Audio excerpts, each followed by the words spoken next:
might hear me on the radio. Hey guys, it's Eric here at Farpoint Farms. Check it out. This little teeny weeny box right here has something pretty darn cool in it. Well, let me show you. The ATS200, which is the Raddy's newest shortwave receiver. And it's a little handheld thing, and it is little. And it's SDR. It's a full screen display. I mean, it's pretty darn cool here.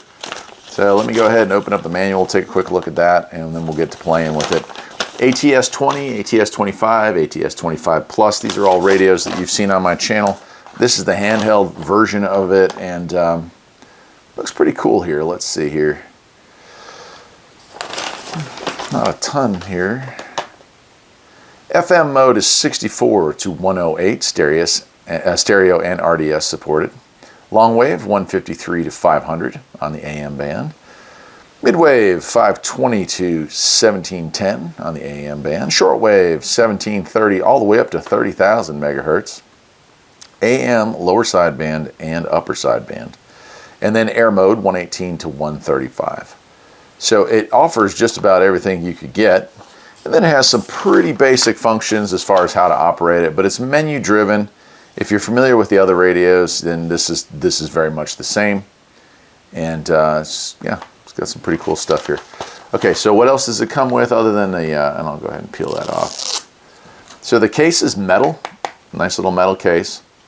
On the bottom it's PCBs, and so it does have, that's interesting, so it does have a kind of antenna ground for shortwave and for, or antenna for shortwave and long wave, or shortwave and medium wave, I guess it would be. And so there's that. Up on top here we do have earbuds and an FM antenna, which is built in. So wow, actually a pretty darn good one too. That's pretty long for such a small radio to stack that in there. And then our USB-C charging port, and probably for firmware upgrade as well. And it's the and then we have the tuning button up here. There are some buttons here, although they're unmarked. Ooh, and I just blinded myself with that. But we do have a flashlight apparently at the top with some, right? There we go. You can see the boot up screen. And there we go. So I'm going to get the camera closer and we'll take a look at it. Again, if you're familiar with the ATS25 or the 25 Plus, then this is all going to look very familiar. And by familiar, I mean cool, because I've never seen it packed into such a small thing. Take it to the beach, take it on a camping trip, whatever. So that is nifty. All right, so rather than like try to find stations right now, I'm just going to go through this because there's a lot to cover here. Up along the top, we have some BFO, ACG, AM, lower sideband, upper sideband will also be listed there, and some other stuff, kilohertz and like bandwidth. To get into the ham bands, all this is touchscreen. You do need something like, I've got an old pen here not turned on. As you can see the band coverage here, pick a band and it will go to it. As you can see. And then the regular bands here, that would be our regular like shortwave bands. You can also direct enter frequency if you want to.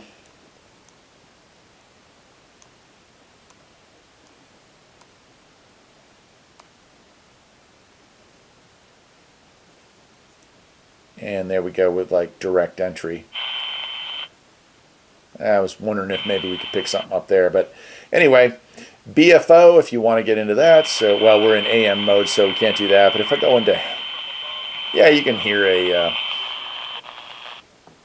can very faintly hear the Tennessee station there. Step, we can change it from 1 to 5 to 10. I probably would stick with 5 for the shortwave band. Of course, for ham radio, anything goes, but we'll leave it at 5 for now. And then bandwidth, how wide? Let's go to 6. Yeah, and you can hear it a little better.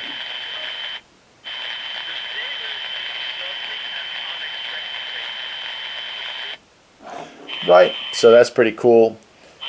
AGC we can activate, kind of cut down on some of that. We can attenuate if we have too strong of a signal nearby.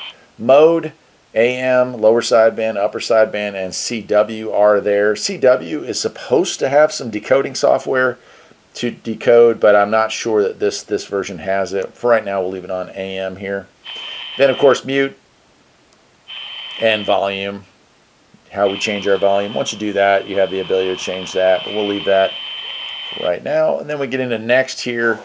We have up, which is going to just scan ahead. See, it's seeking to look for the next strongest signal. And of course, this time of day, and also with just this short antenna installed, I'm not sure that it's going to find a whole lot of anything, but all right. And then we have scan, which is going to be like, it's like the equivalent of a waveform. If you watch here, you can see it's looking for signals, and it may be a little hard to see. I can get a little closer there for just that. You can see those are the waveforms there for, you know, kind of like a waterfall effect, right? We're looking for stuff.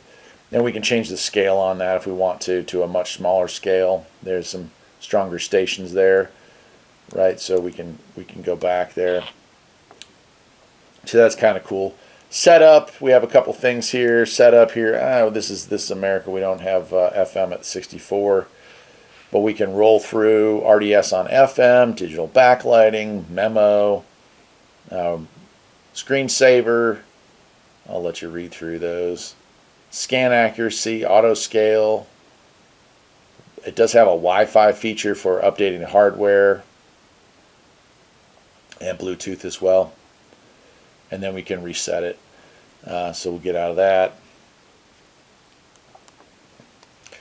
Right, light. There is a flashlight on this thing, which I've shown here. This light is to keep this lit up. How bright you want your light. See, we'll keep it at 100 just so you guys can see it hopefully a little better. Squelch is also available here. You can change your squelch around. And depending on the noise floor for certain stuff, like that is actually really helpful to have that kind of a squelch on there. RDS information, if you wanted to listen to FM, you'd probably get some of that. Not a ton, I would imagine, but some. So this retro thing is like the old school. We can, like, here's daytime use, right? Mostly nighttime, mostly daytime. And we can roll through there. But we also have pick a city. And you can see some cities are available. Right, and it's going to go to some of those spots there. So that is pretty cool. I haven't seen that ever in any of these things.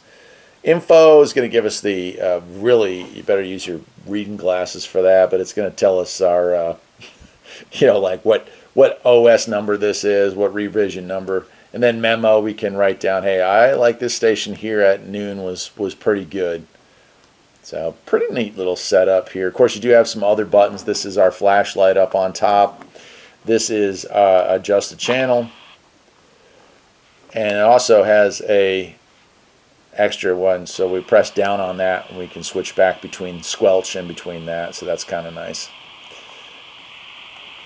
Those two also do stuff. I have not figured out what that is.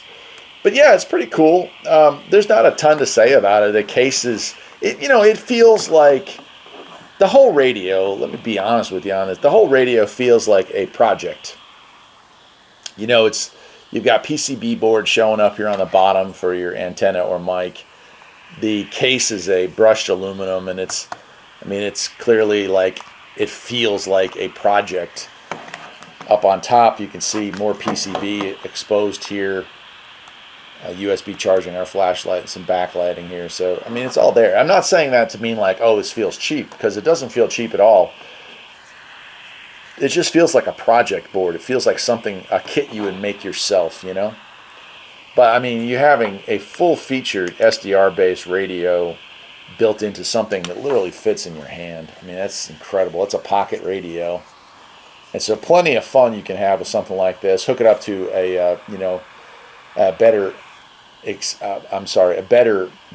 speaker, I would think, for me, because my hearing is bad, and you could probably have a whole lot of fun with it. Anyway, that's it. I'll leave a link to where you can pick one of these things up, and I'll see you next time. Take care.